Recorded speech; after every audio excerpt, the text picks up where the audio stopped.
cuidando de você. Olá, mais um episódio, hoje ao vivo, né? Pela primeira vez, é a primeira vez que a gente faz ao vivo, muito feliz, é muito especial. Hoje é o nosso episódio número 200, ou 200º, né? Episódio sensacional, muito, muito feliz. Eu, Sérgio Bruni, eu tô aqui junto com a Paula Rocha também. Hoje a gente vai falar um episódio, na verdade, espetacular para comemorar esse número 200. E eu gostaria de fazer uma primeira provocação aqui para você. Se você verdadeiramente fosse excelente em uma única coisa, qual ela seria? Qual você escolheria uma única coisa que você é muito bom, fora da curva, aquilo que você se considera excelente? Qual seria essa coisa?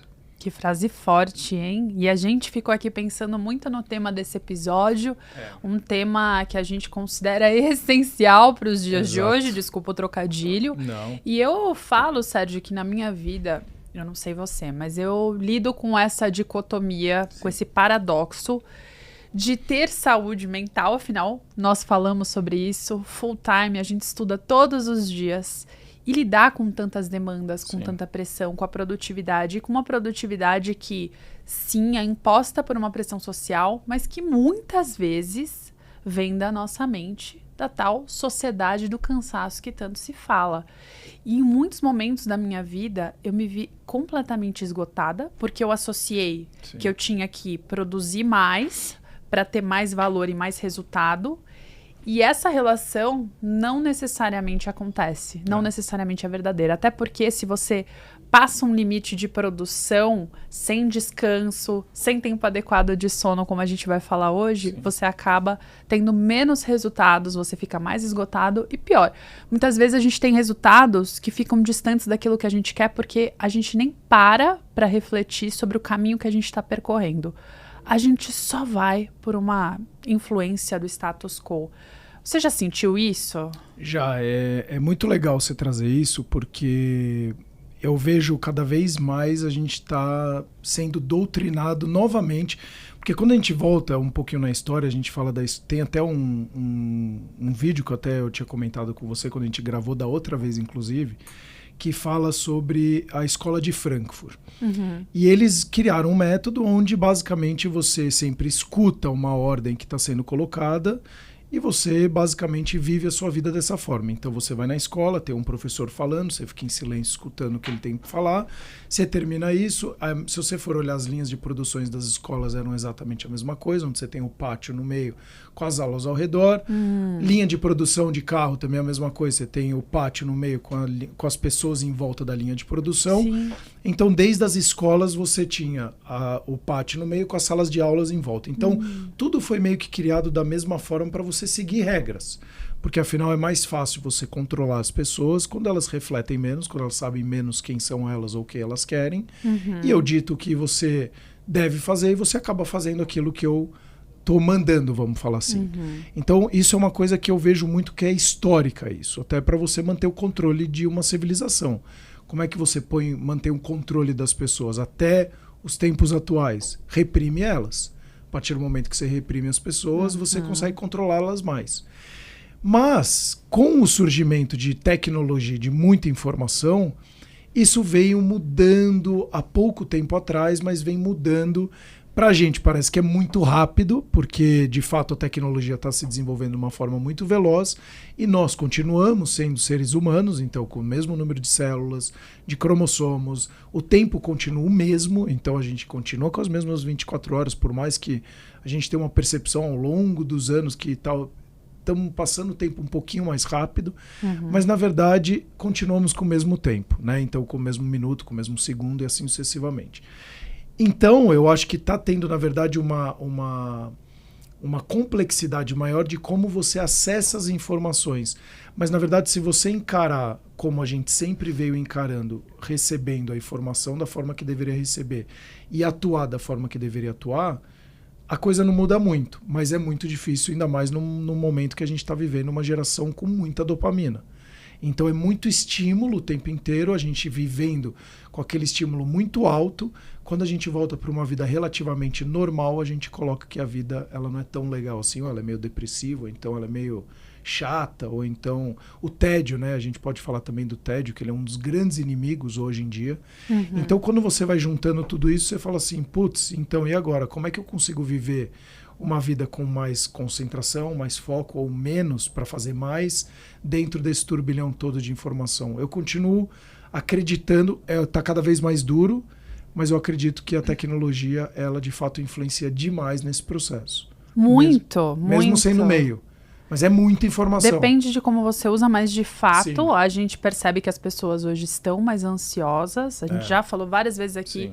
que o Brasil sucessivamente tem ganho o ranking mundial de país mais ansioso do mundo, muito porque nós também somos o país que mais consome redes sociais. Exato. De todas as idades e todas as faixas etárias. E quando eu falo redes sociais, inclui Instagram e TikTok, sim, mas é o WhatsApp, e-mail, toda forma de socialização que acaba nos trazendo mais solidão. Exato. Então a gente está falando de vários paradoxos aqui, e para você que está nos assistindo, eu não sei se você se identifica com algumas dessas situações que eu vou falar aqui.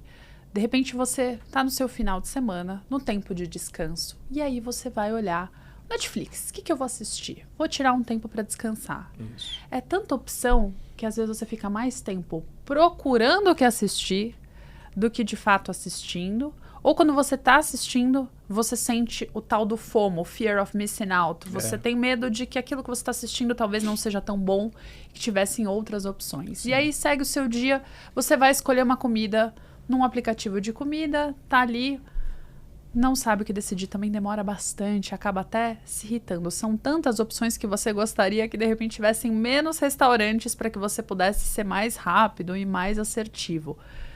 E aí, de repente, você que tá solteiro, tá buscando alguém em aplicativo de relacionamento, parece que são tantas opções, você vai ali passando o dedo que as pessoas viram catálogos, fotos, você não consegue nem mais registrar na sua mente que aquela pessoa tem uma história, uma alma, uma essência, e que vai muito além daquela imagem, e assim sucessivamente. Até quando você busca soluções para ser mais produtivo e ter uma rotina mais essencialista, são tantas pessoas falando sobre esse assunto que você fica na dúvida. Será que eu sigo fulano? Será que eu sigo ciclano? Quem eu ouço? Como eu faço? Que ferramenta eu uso? A ferramenta hoje você tem um zilhão planner, iguais. Eu uso um planner de papel, eu uso o Notion, eu uso o Trello. O que eu faço? Então, esse é um podcast em que a gente quer não só abordar essa questão, mas principalmente trazer soluções e muitas práticas para você já nos escutar e seguir fazendo, que é a nossa intenção aqui, né, Sérgio? Inclusive, a gente acabou de colocar o canal numa plataforma de crowdfunding que chama Apoia-se. Então tem já um pessoal apoiando, já doando um pouquinho do dinheiro, acho que são R$4. Se você quer ajudar o canal também, ou quem está vendo ao vivo aqui, minha câmera é sempre essa aqui? Sempre essa. Tem um QR Code, QR Code do lado? Tem. Desse lado ou desse lado. Tem um QR Code. Se você puder ajudar o canal, será muito bem-vindo para a gente dar continuidade, melhorar os conteúdos, melhorar a qualidade dos nossos conteúdos também, não só o formato e estrutura, para poder também ajudar cada vez mais pessoas com saúde mental, autoconhecimento. O autoconhecimento é muito importante e acredito até que nesse assunto que a gente está falando, ele tem um peso ainda maior, né? Eu trouxe aqui um livro, gente, ele tá até surrado, eu falei pro Sérgio, mas é sinal de que é um livro usado, não só comprado por esse podcast, que é o Essencialismo, do Greg McKeown. Ele tem uma sequência que chama Foco Total, Sem Foco, algo assim, depois procurem na internet. Esse livro aqui, o Essencialismo, ele foi um dos livros que mudou minha vida, meu jeito de pensar, meu jeito de agir.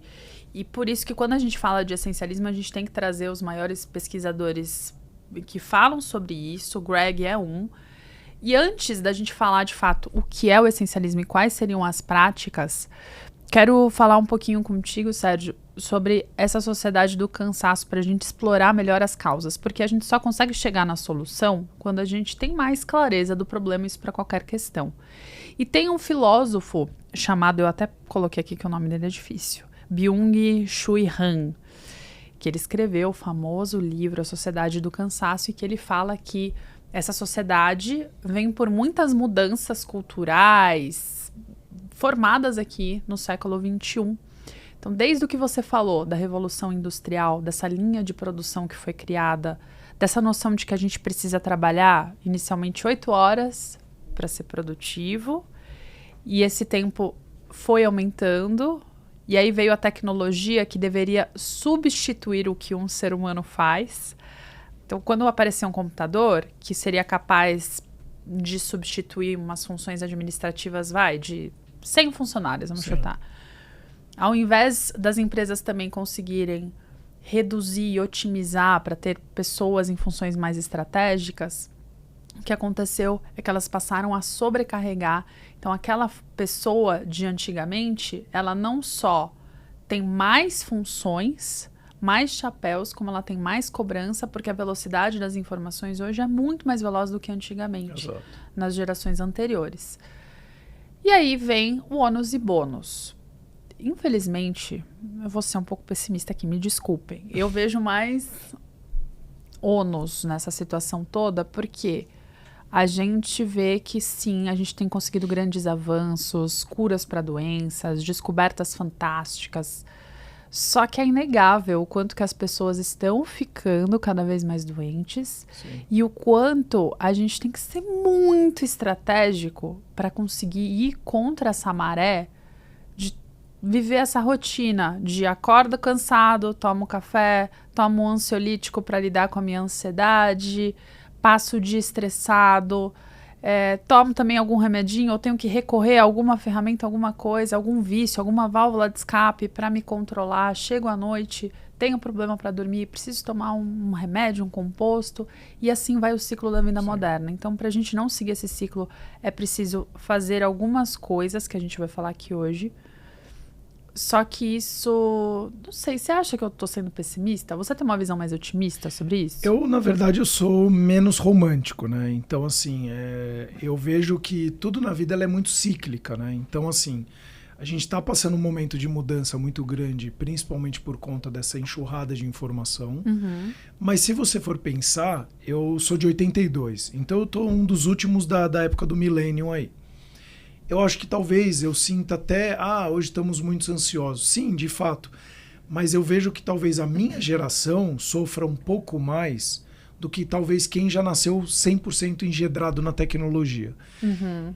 Nesse aspecto de muita informação, de você sentir mais que eu tô perdendo ou que eu tô ficando velho do que talvez uma pessoa que já nasceu com todo esse acesso e já todas essas ferramentas, canais, etc. Uhum. E eu penso que é um processo. Então, assim, como a gente veio com muita informação, a gente foi seguindo o que muitos falavam. Então, ainda estamos vendo muito gurus, seguindo muito gurus e achando que ele vai resolver seu problema. E no final, ele está te vendendo um produto, um serviço que não é tão bom assim, simplesmente para ele monetizar. Isso de fato acontece, como sempre vai acontecer. Uhum. Mas eu acho que ao longo, a gente também, do tempo, a gente vai saber filtrar melhor as informações, a gente vai começar a se organizar melhor, que nem...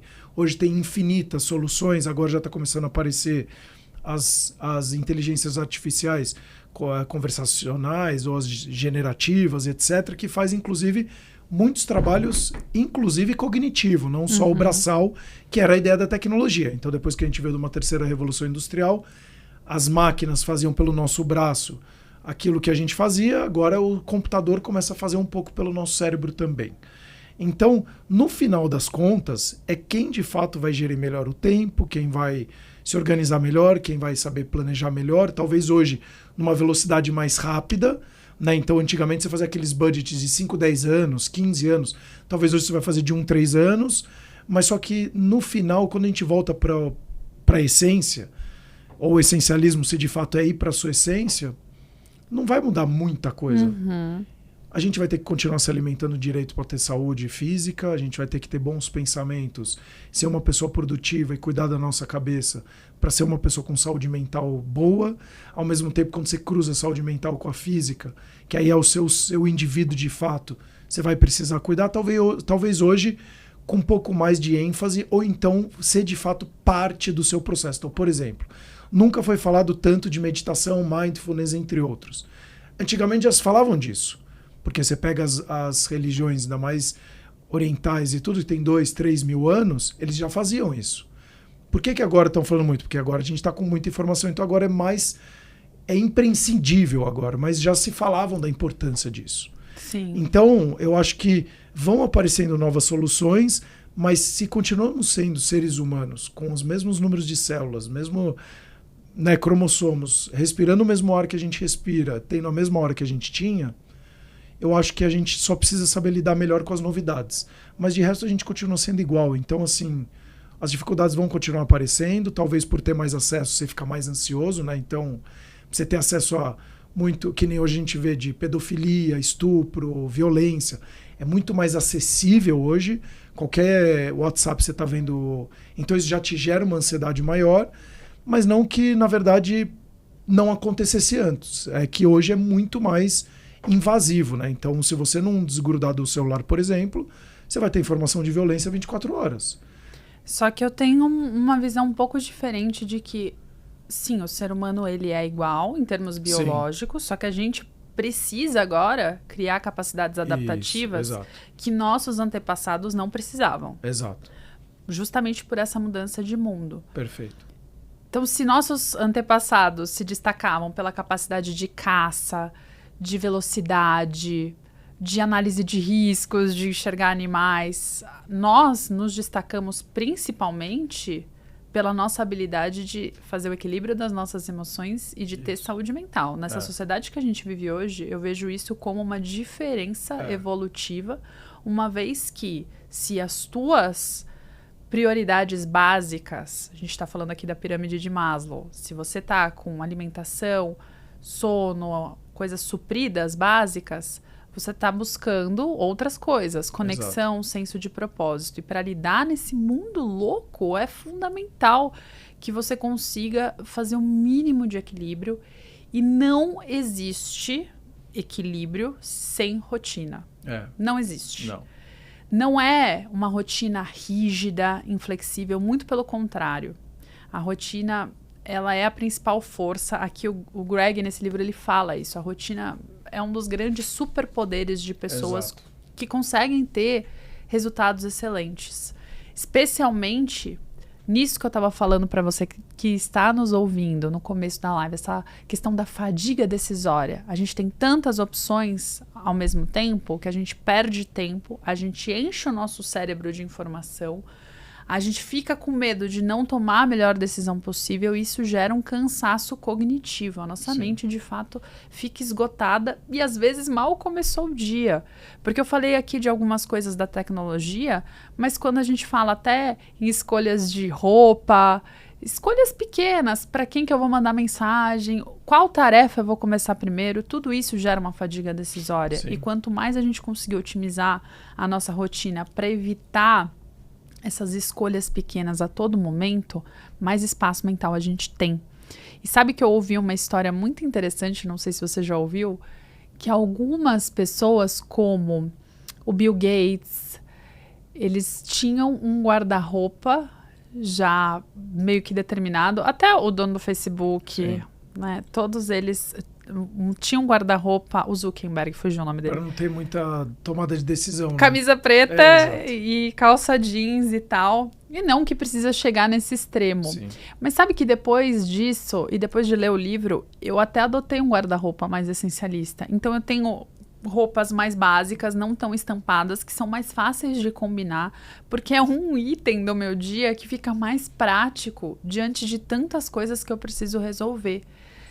E eu quero muito que quem está nos ouvindo entenda que essa diferença da sua rotina essencialismo, de você sentir a leveza, tá nessas pequenas coisas. Não tá em coisas grandiosas, não tá em você fazer uma grande mudança de vida, de repente fazer uma mudança de emprego, talvez seja, mas não, para a maioria das coisas, não adianta você querer fazer uma grande mudança de vida se nos pequenos hábitos, nos pequenos ajustes você tá desperdiçando o seu tempo, e se você não consegue desfrutar das pequenas coisas, quiçá das mais complexas.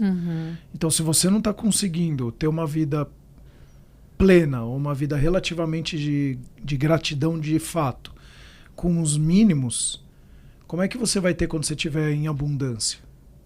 Então, acho que você vai ter mais complexidade ainda em tomar essas decisões, inclusive se sentir mais preenchido, né? Então... E você falou exatamente uma coisa que o Greg fala aqui no livro sobre o paradoxo do sucesso, que essa busca pelo sucesso faz a pessoa ficar mais longe daquilo que ela considera sucesso e mais perto do fracasso. Então, a busca incessante pelo sucesso te leva ao fracasso. Por quê? Justamente por isso que você falou.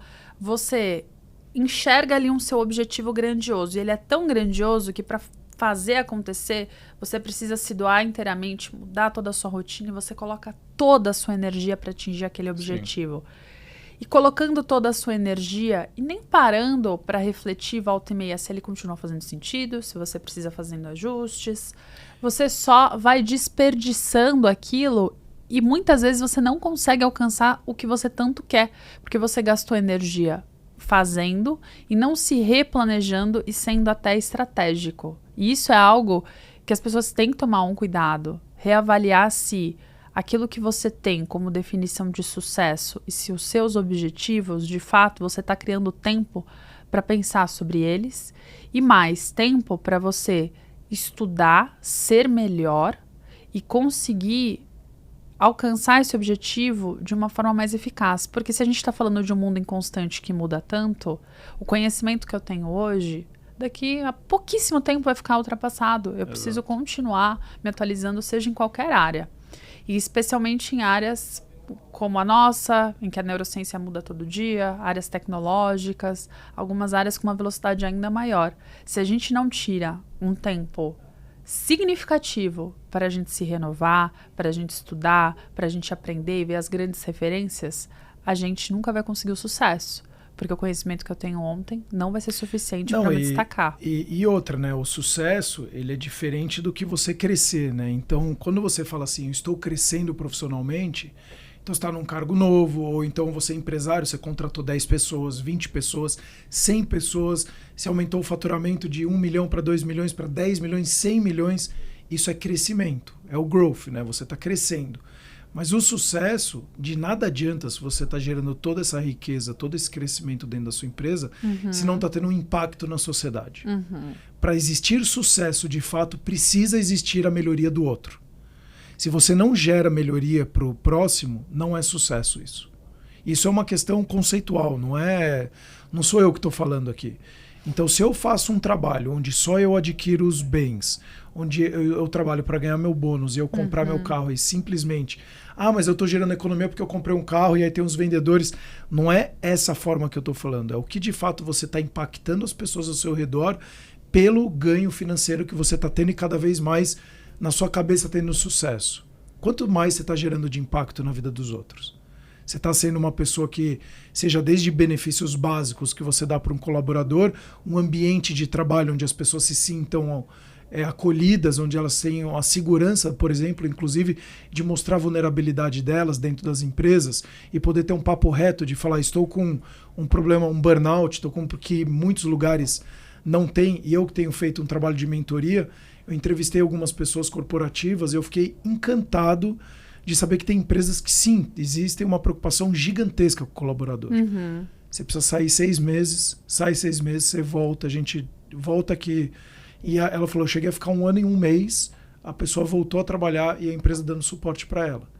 Então, assim, isso é se sentir querido ou bem-quisto dentro de uma estrutura. Então, você está gerando desse tipo de impacto e também o seu serviço, o seu produto está gerando impacto tanto quanto você está ganhando riqueza. Eu acho que aí você pode falar que é uma pessoa de sucesso. E isso já faz a gente entender que para a gente chegar nessa definição de sucesso em que eu preciso gerar impacto para a sociedade, eu preciso ter um poder de escolha muito assertivo para entender que tipo de impacto eu quero gerar e qual causa eu quero de fato me dedicar. E aí eu volto na pergunta que você começou esse podcast. Repete, por favor. Que é, se você pudesse verdadeiramente, genuinamente, escolher alguma coisa que você é excelente, o que você escolheria? Exato. Qual que é essa coisa que você é excelente? É perfeita essa pergunta, porque a gente começa a ir na raiz do que de fato é o essencialismo. E que de fato quem é você, né? Quem é você? É você escolher uma coisa, só que parece simples, mas é uma missão de autoconhecimento tão profundo, e é aí que as pessoas se embananam. Não é à toa que, quando eu mesma fiz meu processo de transição de carreira, eu precisei mergulhar em muitas camadas de mim para entender o que de fato eu queria, porque na minha cabeça, genericamente, eu coloquei que meu propósito seria ajudar os outros. Ajudar os outros, existem milhões de formas de você fazer isso. O que é esse ajudar? Eu tive que destrinchar, entendendo quais seriam as minhas habilidades, os meus pontos fortes, quais as causas que me tocavam mais, o que eu poderia usar do meu conhecimento, da minha história, para ajudar o mercado e para, de fato, conseguir fazer diferença na vida das outras pessoas. Foram questões que eu tive que fazer. Tanto que eu fiz um processo tão estruturado que há muitos anos essa tem sido uma mentoria minha, que eu ajudo outras pessoas, a minha mentoria de Life Design, que é um desenho de vida mesmo, para que as pessoas consigam fazer essas perguntas e chegar nesse questionamento essencial.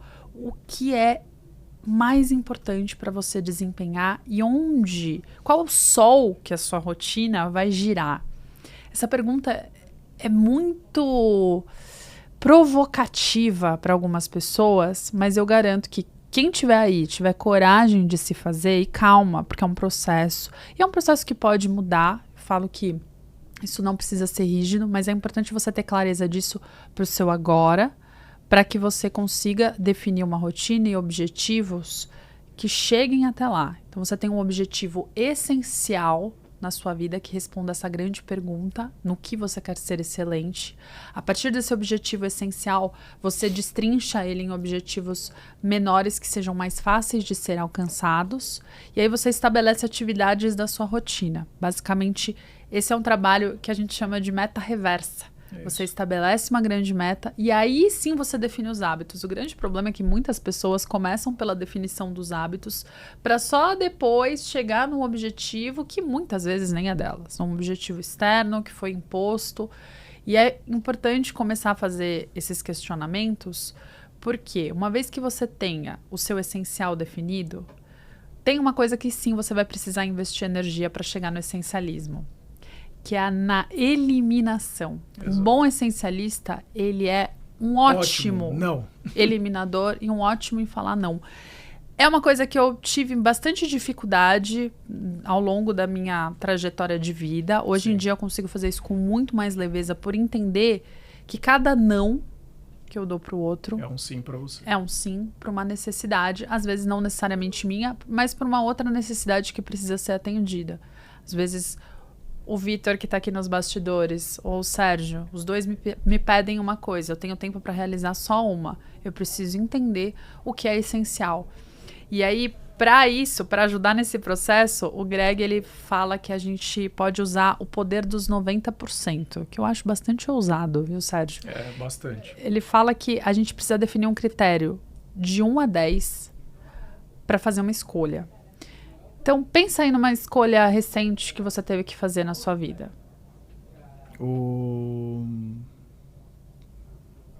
Já pensei, eu falo? Pode ser. O processo de mentoria que eu estou fazendo. Processo de mentoria. Isso. Decidir o quê? O tema, por exemplo? Exato. Tá. Então, imagina que você tem esse poder de decisão e você tem vários temas que você pode escolher. Isso. De repente, na sua mente, como você estudou todos e sabe falar sobre todos, pode fazer sentido para você querer abranger várias coisas. Só que aí o seu processo de mentoria fica complexo, difícil e vira um elefante branco pouco prático na vida de quem quer aprender mais contigo. Verdade. Então você fala, tá bom, entendi, tenho que escolher um tema. Para essa escolha, e olha só a riqueza da palavra decisão, vem de cisão, de cortar. Para você fazer uma escolha, você precisa cortar. Não é à toa que cada escolha, de fato, é uma renúncia, né? Já diria o chorão do Charlie Brown. Exato. Quando você corta essa escolha, você entende qual o critério que eu vou usar aqui. De repente, você tem como critério, eu quero o critério de impacto na vida das pessoas, ou eu quero um critério de rapidez, de transformação rápida. Você tem que escolher um critério que faça sentido para você, para o Sérgio. E a partir desse critério, você dá uma nota de 1 a 10 para cada tema. E ele fala assim, que se aquele tema escolhido não chegou na nota mínima de 9, você exclui automaticamente. Nossa, é bem criterioso. Então 90% é de 0 a 10, né? Então você tem que ter até os 90%. Até os 90%. Aquilo que atende a nota 9 e a nota 10, você considera e você escolhe porque ele atende o seu critério. Se não, você descarta. E isso, obviamente, que a gente está falando de coisas muito subjetivas, porque são percepções e visões de mundo. E por isso que eu volto na tecla. Quanto maior for o autoconhecimento de quem está nos ouvindo, quanto mais você conseguir fazer esse mergulho e ter clareza da sua essência, mais assertiva vai ser a sua escolha, porque melhor você vai conseguir definir esses critérios, definir aquilo que de fato é importante para você. E existe uma frase muito poderosa do Viktor Frankl, que é um psicólogo que viveu em campos de concentração, e ele fala bastante sobre propósito, e é uma frase bastante impactante que ele fala assim: entre o estímulo e a resposta existe um espaço. Nesse espaço mora o nosso poder de escolha. Pensar sobre isso nos faz refletir que é nessa escolha que mora todo o nosso poder. E muitas vezes a gente gasta energia da nossa mente pensando ou no estímulo, ou na resposta, ou em variáveis que a gente não pode controlar, ao invés de focar no nosso poder de escolha. Só o fato da gente focar os nossos pensamentos para aquilo que a gente pode escolher pode nos dar mais paz de espírito e pode nos poupar muito tempo que a gente gasta em preocupações. E não só isso, né? Porque quando você gasta energia, você vai fazer alguma transformação dentro daquela energia que está sendo gasta. E isso que você falou me fez lembrar quando eu jogava tênis. Era o sonho de qualquer atleta, era assim, eu quero ser o número 1 do mundo. Mas é tão fora, se você hoje, eu com meus 41 anos, pensar isso, porque eu não fui doutrinado a falar, então vamos quebrar esse número 1 do mundo em etapas e vamos fazer a conta reversa, que Legal. nem você falou? Legal. Então, para eu ser número 1 do mundo, o que eu preciso fazer? Bom, eu preciso passar por alguns estágios, que nem uma pessoa que quer correr uma maratona. Você já consegue andar? Você já consegue engatinhar? Você já correu alguma vez? Você vai quebrando. Se você nunca fez isso, então a gente tem que começar lá do princípio. Então você tem que começar a engatinhar em primeiro lugar. Ou então agora você vai conseguir seguir a planilha, porque de fato você já tá... Você é uma pessoa que já corre, você é um atleta amador, tudo. Eu, quando jogava, era ser o número 1 e todos os momentos. Então o que eu ser no meu cérebro? Eu já produzia muita dopamina, muita motivação, porque eu quero ser o número 1 do mundo. Já visualizei o número 1 lá na frente. Pode ser em 1 ano, 2 anos, 3 anos, 4 anos, 5 anos, 6 anos, não importa. O que importa é eu quero ser o número 1. Então já começa a ter falhas, inclusive, no prazo que eu estou colocando. Sim. Pô, então nos próximos 3 anos eu vou me dar a oportunidade de tentar ser o número 1 do mundo. Então eu vou quebrar esses 3 anos, então, em etapas de ranking e de acesso a determinados torneios, porque é o meu ranking que vai definir qual torneio eu posso jogar ou não. E eu não fazia isso. Então qualquer jogo que eu perdia me gerava uma frustração muito grande, porque eu ficava muito longe do meu sonho. Tá. Mas se eu tivesse quebrado esse grande sonho de ser número 1 e falar, agora eu quero ser número top 1000 do mundo, se eu tivesse atingido 1.100, eu ia falar, pô, tô próximo da minha meta que eu coloquei esse ano. Ou tô 990, fui abaixo da meta. Isso manteria eu mais motivado por mais tempo. Então, quando a gente não coloca... eu não sei se a metodologia SMART seria mais interessante, quando você coloca que tem que ser específico, mensurável, temporal, etc. Mas alguma coisa desse tipo, onde você desconstrói aquele sonho grande em etapas menores do dia a dia, para de fato você conseguir, inclusive, mensurar que caminho que você está indo. Porque eu não conseguia nem mensurar o meu caminho. Então, na verdade, minha frustração era muito mais pelo desespero de qual caminho eu estou indo, do que de fato não estou atingindo aqueles objetivos que eu coloquei do curto prazo, ou do curtíssimo prazo. E aí você falou uma coisa importante, a rotina. Na verdade, a rotina é o grande diferencial, porque ela vai montar sua máquina para o dia seguinte. Sim. É que não é uma pessoa que num dia ela está numa guerra, no outro dia ela está num campo em paz, aí ela fica um mês em guerra. Ela acorda no dia seguinte e fala, acabou a guerra. Mas só que o corpo dela foi preparado para o dia seguinte estar na guerra de novo. Você fala, não, mas hoje não tem mais guerra, tá tudo bem. Você fala, ué, mas como não tem? Eu estava todo preparado. Então, a sua mente, o seu corpo, toda a sua fisiologia, todo o seu metabolismo é montado para aquele dia. Sim. Se todos os dias você faz a mesma coisa, ele vai acordar sabendo o que ele precisa fazer. Se ele sabe o que ele precisa fazer, inclusive o acúmulo de energia, o gasto de energia, tudo isso vai sendo organizado para o seu corpo falar, agora é o momento de maior intensidade que eu faço no meu dia. Agora é o momento de menor intensidade. Agora é a hora que eu preciso comer, por isso que eu sinto fome agora. Porque ele vai se preparando para aqueles estágios que você está se colocando. Então, fazendo isso, eu acho que ajuda muito, não só na quebra de fazer a conta reversa. Então, às vezes, se você está aqui frustrado porque você colocou um sonho muito grande lá na frente, mas você não está nem fazendo o comece pela sua cama, vamos falar assim, que parece uma besteira, mas é pequenas coisinhas, você vai colocando essas coisas como importantes para o passo a passo, e no final, na hora que você vê, você fala, cara, eu tô fazendo muita coisa. Ou então você pega aquelas principais e você fala assim, tá, preciso entregar isso. Vou esquecer todo o restante e eu me dou 1 semana de prazo para entregar isso aqui. E aí comunicar para a pessoa que está envolvida, se tiver alguém envolvido. Ó, Paula, eu vou demorar 1 semana para entregar para você, que nem se falou. Tem o Vitor e o Sérgio. E eu preciso entregar para um. E aí colocar isso e falar, ó, o meu tempo eu sei que eu gasto para isso, fazer isso, isso, isso. E aí você quebrar em menores etapas, porque você fala, nossa, vai demorar 140 horas para entregar aquele relatório para a Paula. Então eu vou destinar agora o quê? 4 horas do meu dia para isso. 4 horas no dia. A hora que você vê que você vai executando aquilo e você coloca um tempo fechado para aquilo, a probabilidade de você fazer aquilo é muito maior. É verdade. Fechado e tira os estímulos. Controle de estímulo. Então, assim, é que nem quando eu jogava. Não tinha celular, não tinha telefone, não tinha mãe, não tinha pai, não tinha amigo, não tinha nada. Era eu na quadra, 3 horas do meu dia ali, eu ia estar dentro da quadra e ninguém ia me interromper.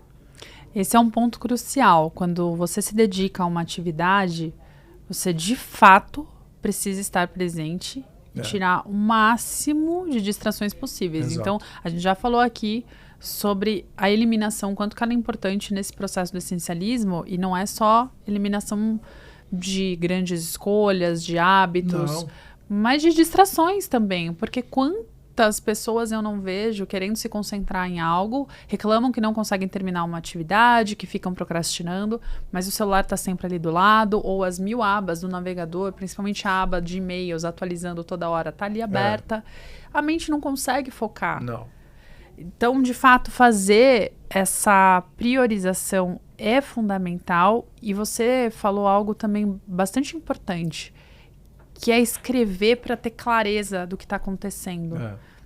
Se você hoje, que está nos assistindo, não tem, né, Sérgio, nenhuma rotina, nenhum planejamento, não tem de fato, comece escrevendo a partir de agora, tudo que você vai fazendo durante o seu dia, sem precisar ainda ter um objetivo. Você faz esse mapeamento por pelo menos 1 semana. Coloca o tempo que você gasta nas coisas e você vai perceber quais são as atividades que são ladras do seu tempo, o que de fato está sugando a sua energia, o que está te dando mais energia para você fazer outras coisas. Esse processo de mapeamento é bastante importante para você começar a entender o que é importante para você, o que é prioridade. E o Greg também fala uma outra coisa no livro, uma frase muito impactante, que ele fala assim: se a gente não estabelece prioridades, alguém fará isso por nós. Exato. Quando você não escolhe, alguém vai escolher o seu hábito para você. Você precisa ter muita clareza daquilo que você quer para conseguir, inclusive, estruturar um não para alguém. Se você também tem dificuldade de falar não, uma boa dica para se investigar é que talvez você não tenha nem clareza dos seus limites, nem dos seus valores, talvez nem dos seus objetivos.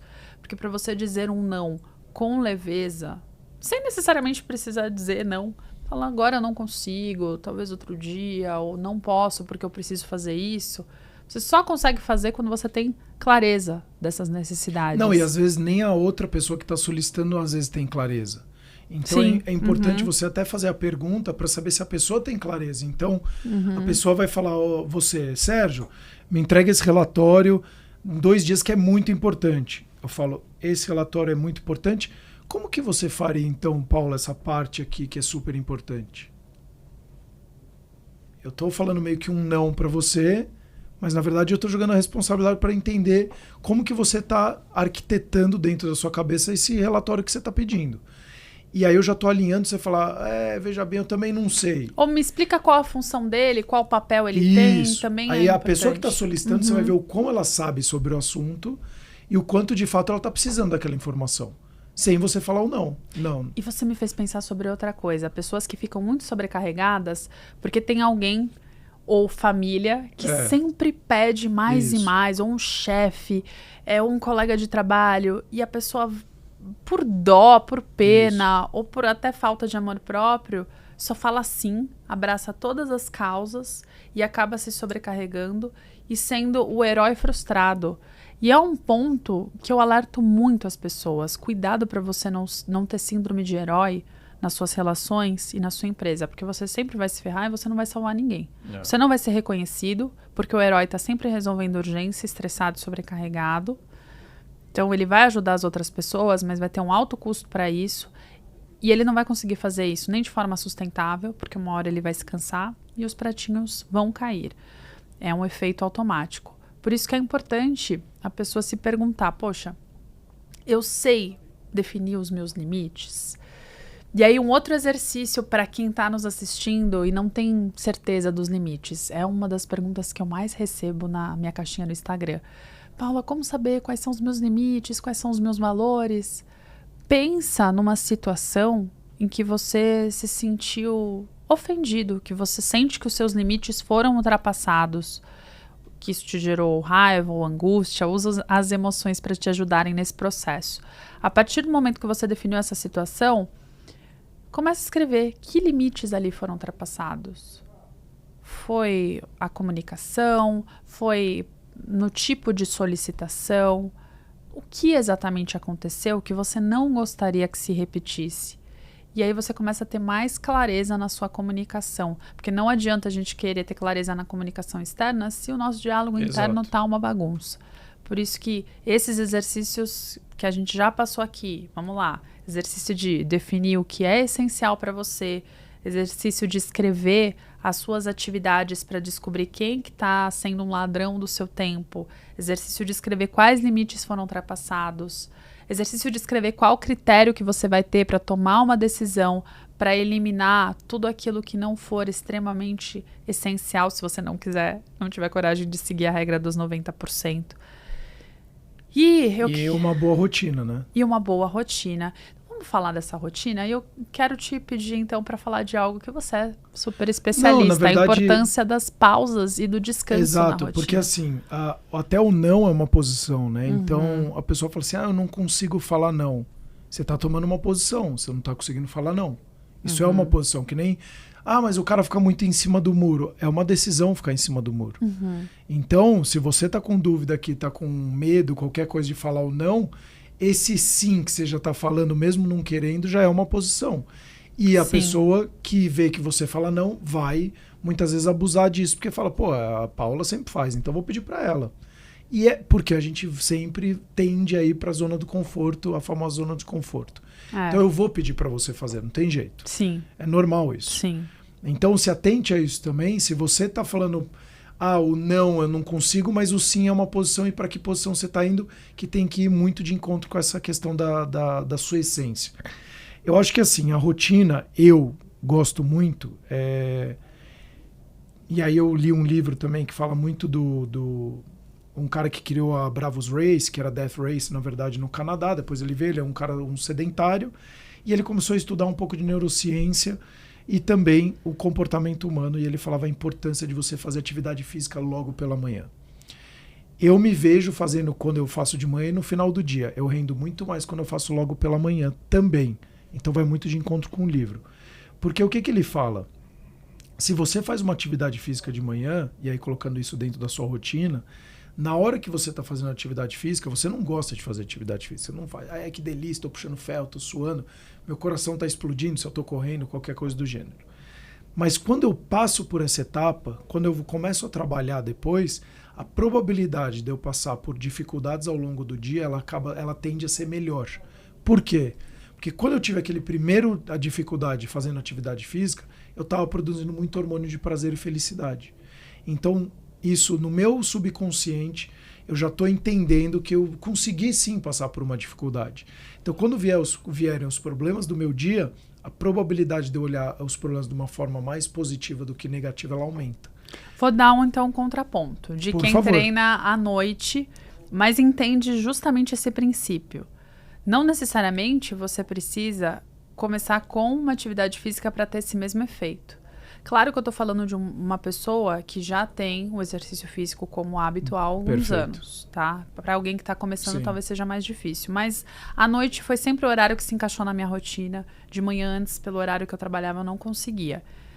O que eu comecei a fazer para me estimular o meu cérebro e aumentar essa minha autocapacidade de entender que eu posso conseguir as coisas, né? Alimentar essas crenças inspiradoras sobre mim mesma.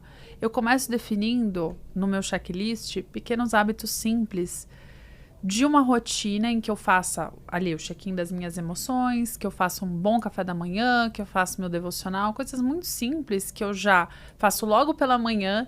Eu já consigo entender que consegui um primeiro objetivo e foi muito simples. Sim.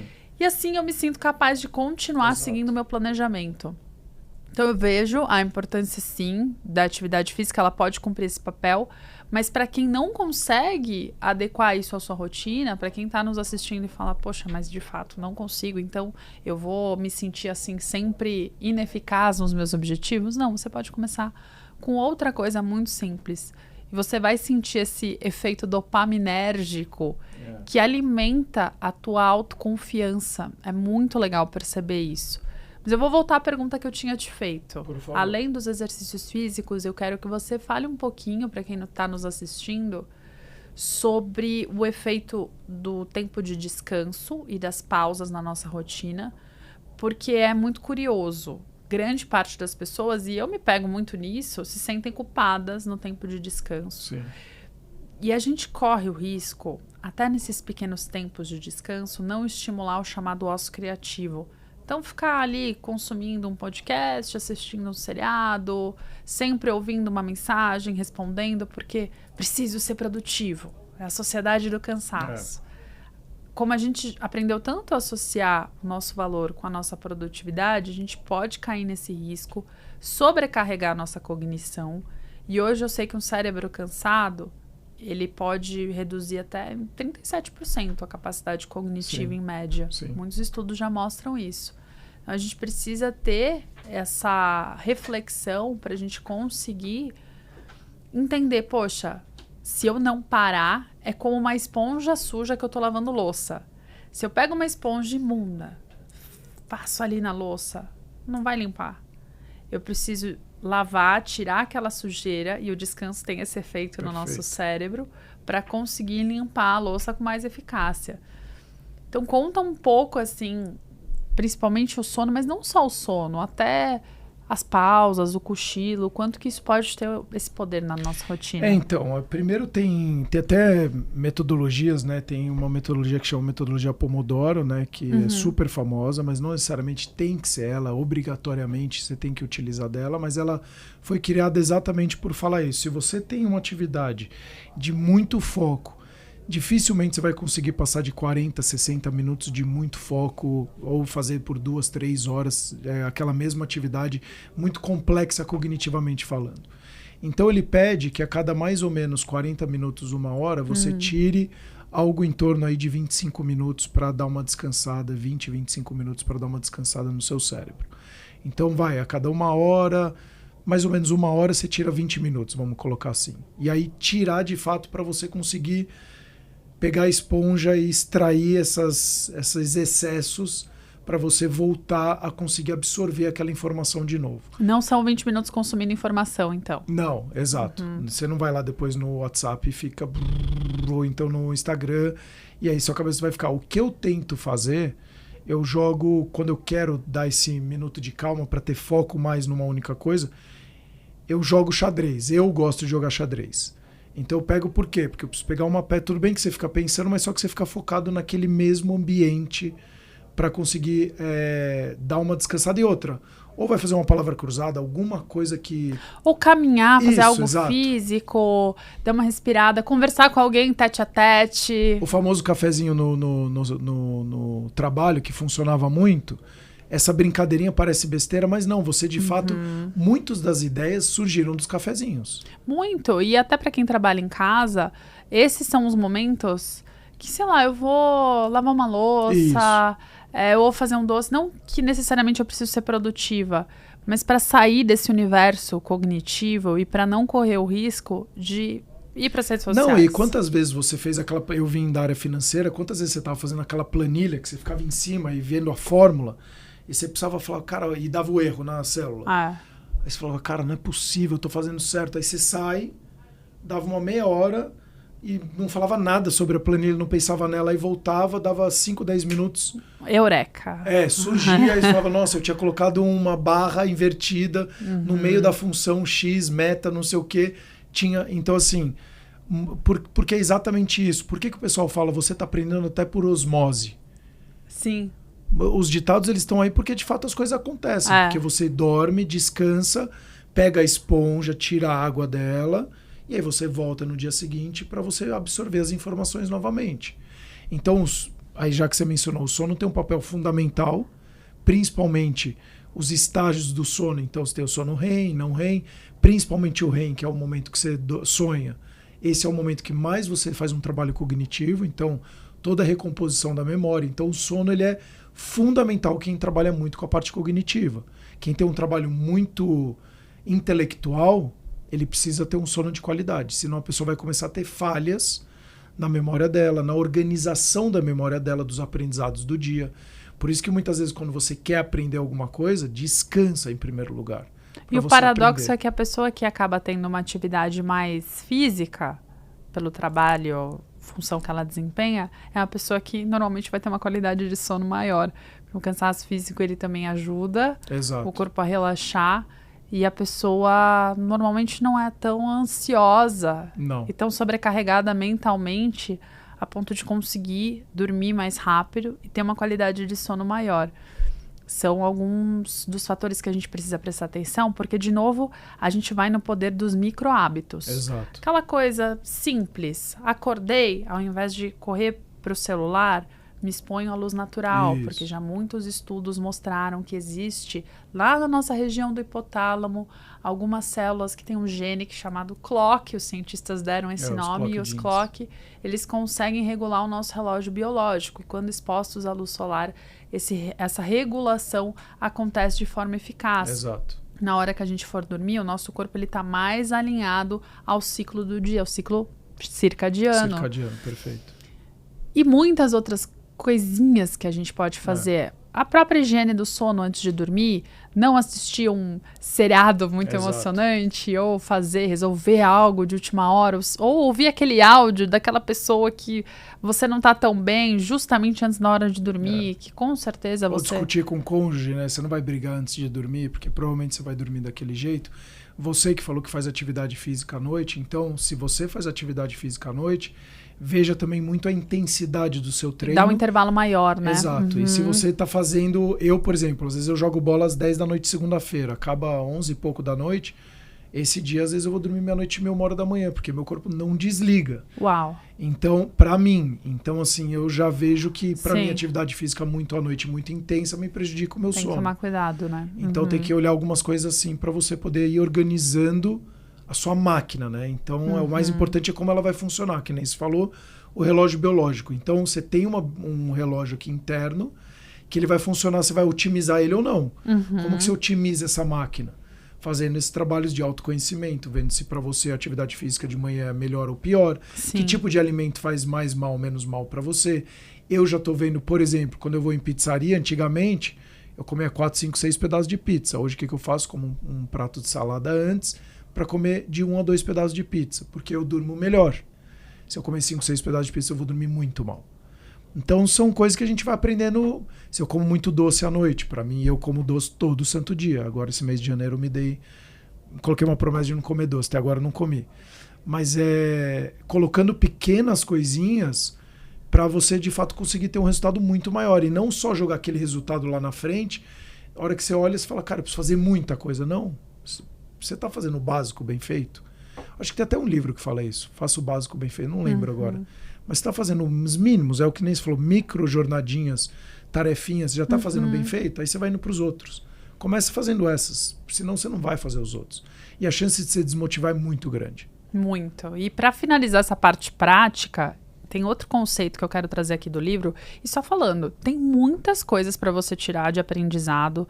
Sugiro altamente essa leitura, além de você ouvir esse podcast. Se você está gostando, indica para outras pessoas para terem acesso a esse conteúdo tão rico, disponibilizado de forma gratuita, porque, como eu falei, hoje um grande diferencial para as pessoas são aquelas que conseguem ter saúde mental e um equilíbrio na rotina. E, infelizmente, tem sido o que a gente menos vê. Então, compartilhe esse conteúdo para a gente conseguir levar a nossa mensagem, o nosso propósito para mais pessoas. E também veja o Apoia-se. Super importante se puder apoiar o canal para poder impactar mais ainda o canal, a gente poder ter mais recursos para poder melhorar ainda mais o canal. Exato. Legal.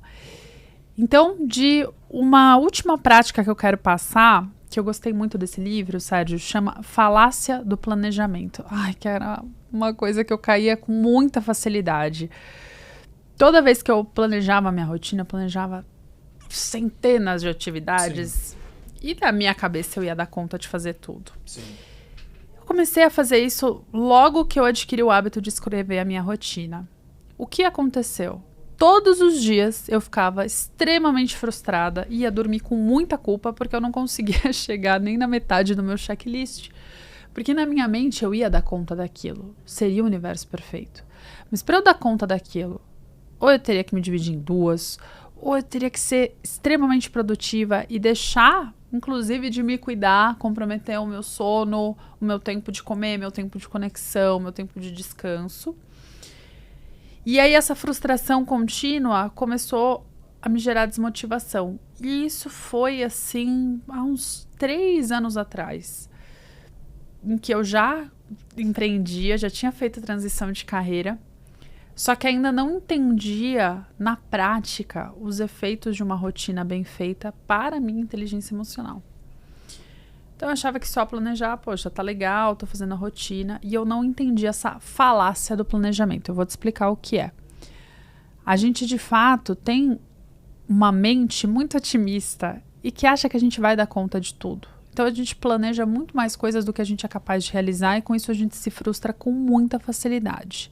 E o que o Greg sugere aqui no livro é que a gente deixe uma margem de segurança de 50% de tempo para os nossos hábitos, para as nossas atividades. Então, se você acha que você vai gastar 1 hora fazendo um relatório, ele sugere, coloca lá 1h30. Coloca 50% de tempo a mais. E ele até brinca, se você acha isso muito tempo, experimenta, anota e me veja se eu não estou certo. Porque tem muitas coisas que a gente desconsidera no nosso planejamento, como pequenos intervalos de interrupção, que são naturais, mesmo que a gente tire a distração, mas se você trabalha num ambiente que tem outras pessoas, alguém vai lá falar com você, você não vai ser grosseiro, isso acontece. Ou você vai para uma academia, você fala, eu malho 1 hora, mas aí tem o trajeto, aí tem que trocar a roupa, tem a volta. Exato. Ou você precisa ir ao banheiro, aconteceu alguma coisa, ou aquela grande ideia que você achou que teria rapidamente, tá te levando mais tempo do que você pensou. Então, ele sempre sugere colocar essa margem de segurança de 50% para você conseguir desempenhar as coisas. Não, e esse 50% faz você focar ainda mais no que é essencial, né? Porque se você fala, se você fala, eu vou gastar 50% a mais nisso, puta, eu não vou gastar 1h30 nisso aqui, nem a pau. Aí exato. Fala, então nossa, você chegou num ponto importante, porque aí o que muita gente que está nos ouvindo vai pensar é, mas Paula, se eu fizer isso, eu não vou ter tempo de fazer nada. Então, porque você está se planejando mal. O que você pode delegar na sua rotina que você não está fazendo? Seja para terceiros, pedindo ajuda para outras pessoas. O que é possível você delegar? O que, de fato, você pode otimizar para conseguir aquele resultado, aquele objetivo que você quer e, de repente, rever as atividades? Suponha que você tem um objetivo de ganhar tantos R$1.000 por mês, você empreende. E você está se matando em 1000 atividades para conseguir chegar naquele objetivo, tentando diversificar os seus serviços, e só se sentindo cansado, muitos meses você não bate a meta. Tem algo de errado, eu demorei para aprender isso. O que a gente precisa é, como é que eu vou chegar naquele objetivo fazendo o mínimo de esforço necessário? É uma pergunta importante a se fazer. Isso aqui não é para você não trabalhar, muito pelo contrário, você trabalhar de uma forma mais inteligente. Muito mais. Exato.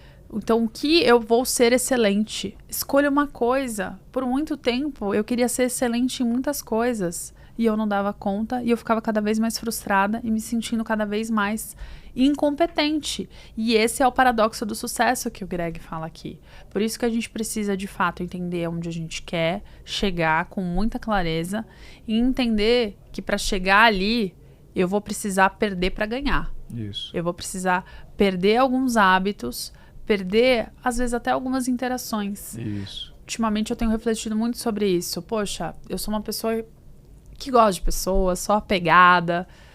Só que eu entendi que para manter amizades de qualidade, eu preciso ter menos amigos, menos pessoas por perto, para dar mais da Paula para aquelas, exato. E para ter trocas de mais qualidade. E eu não vou me dedicar tanto a outras pessoas e tá tudo bem. E infelizmente é uma coisa que na vida adulta, no mundo adulto a gente tem que fazer. E para você que tem filha, você sabe o quanto que aí o seu tempo reduz ainda mais. Muito mais. E você precisa escolher os amigos que você vai dar tempo com ainda mais critério. Não, e assim, de forma simples, né? E bem objetiva. Então, esse mês eu falei pra você, eu não quero comer açúcar. Eu tô montando todas as estratégias possíveis para eu não ter acesso. Então, não é que eu não tô saindo com ninguém. Se eu vir o doce, eu não tenho problema. O problema é botar um na boca. Se eu ponho um na boca, aí vai a caixa inteira. Eu sou assim. Então, como eu como doce eu comia, né, todos os dias, falei, vou fazer isso aqui. Então, o que eu fiz? Vai ter o happy hour e tal. Esse mês eu não vou no happy hour. Paciência, não vou em happy hour. Por quê? Porque eu sei que eu vou beber, aí a probabilidade, se eu já bebi, aí eu já comi uma batata frita junto, aí você vai falar, já que eu pisei o pé na jaca mesmo, então qual é o problema? E aí tudo vai desencadeando para os outros aquela meta que eu tinha colocado e aí já de repente não realizar ela. Simplesmente por uma situação que eu não... Porque eu já coloquei, lembra, o foco lá no objetivo grande. O sonho era não, um mês inteiro eu não vou comer. Mas também, se você anota, e isso que você falou é muito legal, a hora que você coloca no quadradinho do calendário lá, do dia 1 ao dia 30, tudo quebrado em quadradinho. Aí dia 1, dia 2, aí eu fiz lá, check no dia 1, check no dia 2, check no dia 3, check no dia 4. Dia 5 não, dia 6 não, dia 7 sim, sim, sim. Aí você fala, eu coloquei a meta ficar 30 dias sem comer doce, mas a hora que eu olhei, eu fiquei 28 dias sem comer e 2 dias só eu comi. E é incrível isso também, para quem come todos os dias. Então, quando você anota e consegue mostrar aquilo que você faz e não faz, te traz até um autoconhecimento maior sobre o seu dia, sua semana, seu mês. Porra, eu não sou tão ruim assim. Porque a gente é sempre tudo ou nada, né? Ou eu quero emagrecer 10 quilos, ou eu não emagreço nada. Cara, por que então você não emagrece 1 quilo? Já é melhor do que 0. Você não queria emagrecer 10, você já conseguiu perder os seus 10% aqui. E aí, quando você joga isso no mês inteiro, você falando, pô, eu fiz, não fiz aqui, não fiz e fiz. A hora que você soma, você fala, pô, eu fiz 25 dias daqueles 30 que eu tentei e 5 não. É por isso que é importante celebrar as pequenas vitórias e quebrar os objetivos em objetivos, metas menores. Muito menores. Semanais, diárias, para que você consiga ter essa noção. E te dá motivação, porque senão você desmotiva muito fácil, porque você tá tão longe. Se eu não realizar hoje, dificilmente eu vou realizar amanhã. E aí você se coloca assim, já que eu era não comer açúcar o mês inteiro, eu comer. Pô, mas se eu deixei 2 dias sem comer e 28 dias sem comer, só comi 2, também é muito bom. E eu quero muito que as pessoas que nos ouçam peguem esse seu exemplo e reflitam o quanto que o ambiente tem influenciado na vida delas, para que elas não consigam eliminar hábitos. O que você fez é um grande ato de coragem, porque eu ouço isso de muitos amigos, principalmente no ambiente masculino. Vai num lugar e fala que não vai beber. Mas aí meus amigos vão me cobrar, tem a pressão social, vão tirar sarro. Dane-se. Quem tem criado essa pressão social? Lembra das pessoas que você quer por perto para te influenciarem? E quais ambientes que você está vivendo e como esse ambiente tem te incentivado a você ser uma pessoa melhor, a você correr atrás dos seus objetivos, de estudar e de também ter alimentação melhor, exercício físico, sono, porque muitas vezes o ambiente que você está ou a pessoa que você está se relacionando não está favorecendo isso. Não ajuda, exato. Pelo contrário, está atrapalhando. Então, são reflexões, lembra? Para ser essencialista, a gente tem que eliminar. Muitas vezes a gente tem que tomar decisões difíceis para conseguir perder para ganhar. E como última frase aqui, eu queria falar da minha parte para que você use, de novo, suas emoções como bússola. Exato. Para saber se a sua rotina tem feito ou não sentido, para saber se as suas escolhas estão de fato ancoradas aos teus valores, à tua essência, veja se você tem sentido mais paz na sua rotina ou se você tem sentido uma grande angústia. A paz e a angústia são ponteiros de uma mesma bússola que indicam se você está caminhando para uma vida de acordo com a tua essência, para você ser essencialista, ou pelo contrário, se você está caminhando para uma vida cedendo à pressão social, cedendo às demandas dos outros e deixando de se escutar porque você se perdeu no caminho. Tenha coragem de fazer essas perguntas, porque quanto antes você corrigir a rota, e pode ser de uma maneira simples, pode ser de uma maneira flexível, mais rápido você vai conseguir sentir o alívio de ter o que a gente falou aqui de sucesso, que é impactar os outros e sentir que a sua vida tem diferença e importa. Exato. É isso, né? É isso, a minha mensagem foi. Qual mensagem final você quer deixar? Não, eu só colocaria que, já que a gente falou do sono, os 3 principais sincronizadores é atividade física, alimentação e exposição à luz, exatamente por isso que você falou. Então, é o que eu falo, tudo começa pelo sono. Então, se a pessoa está tendo um sono de qualidade, a probabilidade dela atingir os objetivos dela diários aumenta muito, mais de 40%. Se a pessoa não tem uma rotina boa e não dorme direito, a probabilidade dela acordar já com pensamentos mais autodestrutivos, pessimistas. Então, assim, ela vai falar, meu dia tá ruim, eu não tô com vontade, vai aumentar mais de 40%. Então, se mais da metade do dia você está reclamando da vida, vai averiguar se de repente não é o seu sono. Porque ele sim pode estar sendo um pilar importante para dar continuidade a essa questão da sua motivação, de você... E outra, e eu falo sempre, ame o processo menos o resultado, porque é ele que vai fazer diferença. É o dia a dia. E aí coloca em coisinhas menores, que nem se falou. Acho que isso muda muito a vida da pessoa. Se ela não colocar em projetos muito pequenos, ela vai só jogar o sonho dela lá na frente, vai criar muita dopamina para tentar realizar aquilo.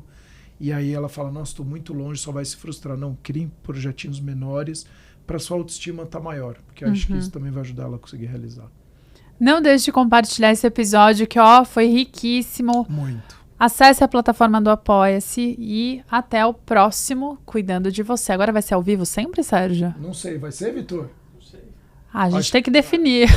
Vai ter alguns que sim, vamos colocar, acho que sim. Então tá bom, se vocês gostaram, comente desse formato ao vivo. E eu te vejo no próximo Cuidando de Você. É isso aí.